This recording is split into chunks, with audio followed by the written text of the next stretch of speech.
दोस्तों, welcome to किस्सा है मॉडर्न, जहां हम नई नई मॉडर्न डे किस्से कहानियां जानेंगे।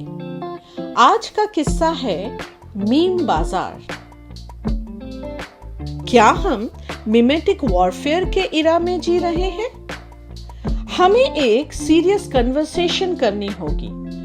वॉर, पॉलिटिक्स और आपके सोशल मीडिया फीड, ये सब अब एक जैसा क्यों लगने लगे हैं? अगर आप पेंटागन की रीसेंट मैसेजिंग पर ध्यान दो, जिसे सेक्रेटरी ऑफ डिफेंस पीट हेग्सेथ जैसे फिगर लीड कर रहे हैं, तो आप एक फंडामेंटल शिफ्ट नोटिस करोगे। ये लोग सिर्फ बैटल्स जीतने की कोशिश नहीं कर रहे, ये बैटल की एस्थेटिक जीतने की रेस में है। ये मैक्सिमम लिथैलिटी का एक ऐसा ब्रांड सेल कर रहे हैं जो हिस्ट्री बुक के लिए नहीं है, बल्कि आपके स्क्रॉल इनफाइनाइट फीड के लिए डिजाइन किया गया है। The gamification of tragedy. मिनाव के ईरानियन स्कूल का इंसिडेंट लेते हैं। एक स्कूल पर बॉम्बिंग की जाती है। 170 से ज्यादा बेकसूर बच्चियों को मार डाला जाता है। सिविलियंस का मारा जाना वॉर के सबसे बड़े दुष्प्रभाव हैं, पर छोटी छोटी बच्चियों का मारा जाना मूवमेंट होता है रिफ्लेक्शन का, डिप्लोमेटिक फॉलआउट का, मैसिव पब्लिक आउटक्राई का। लेकिन आज ये सब फास्ट कट्स, हाइपर मैस्कुलिन ब्रावाडो और एआई जनरेटेड मीम्स के नीचे दबा दिया जाता है। जहां यूएस मिलिट्री फॉरेन रिजीम को बाउलिंग करती दिखाई जाती है, यानी एक के बाद एक शासकों को गिरा देना, हम वॉर के हॉरर को एक वीडियो गेम बना रहे हैं।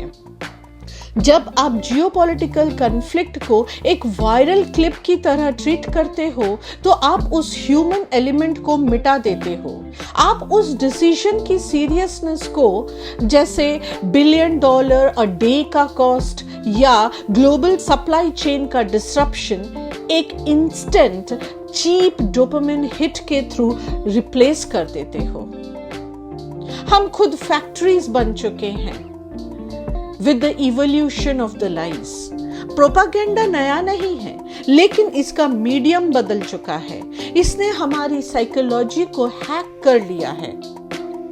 1910 से 1940s वर्ल्ड वॉर के जमाने में, जब वह प्रिंट और फिल्म्स का ईरा था, प्रोपागेंडा एक टॉप डाउन ब्रॉडकास्ट था।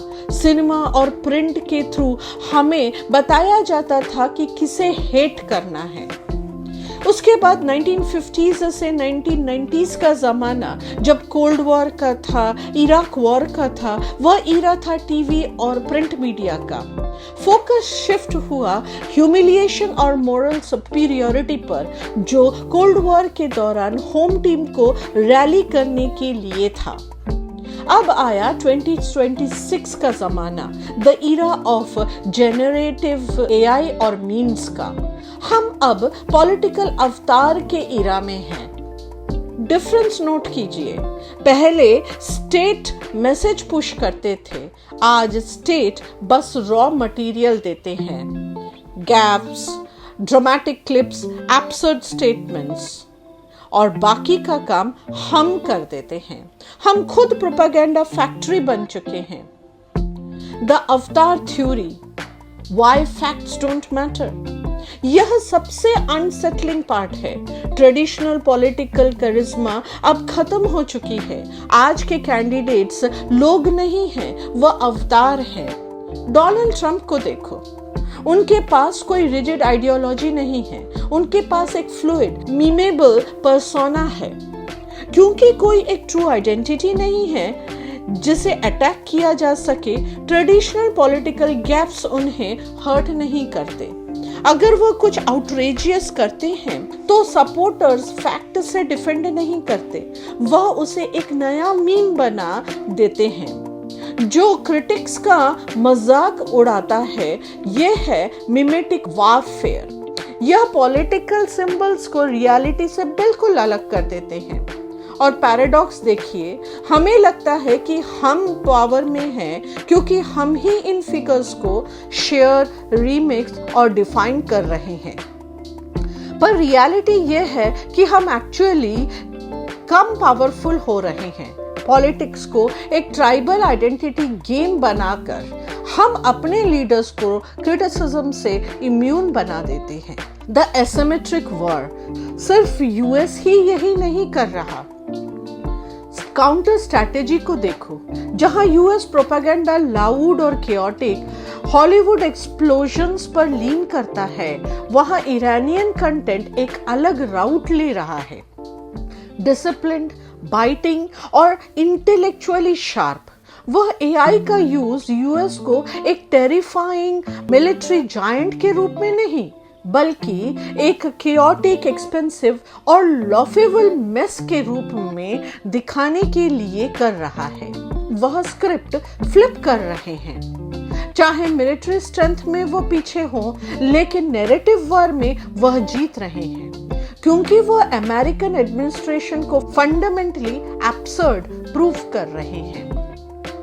बॉटम लाइन यह है, हम डेमोक्रेसी के फ्यूचर को अपने इको चैम्बर्स के कंफर्ट के लिए ट्रेड कर रहे हैं। जब हम वॉर को गेमिफाई होने देते हैं, हम सिर्फ आर्ग्यूमेंट नहीं हार रहे, हम उन लोगों की रियलिटी से कनेक्शन खो रहे हैं जो इन पॉलिसीज का असली प्राइस चुकाते हैं।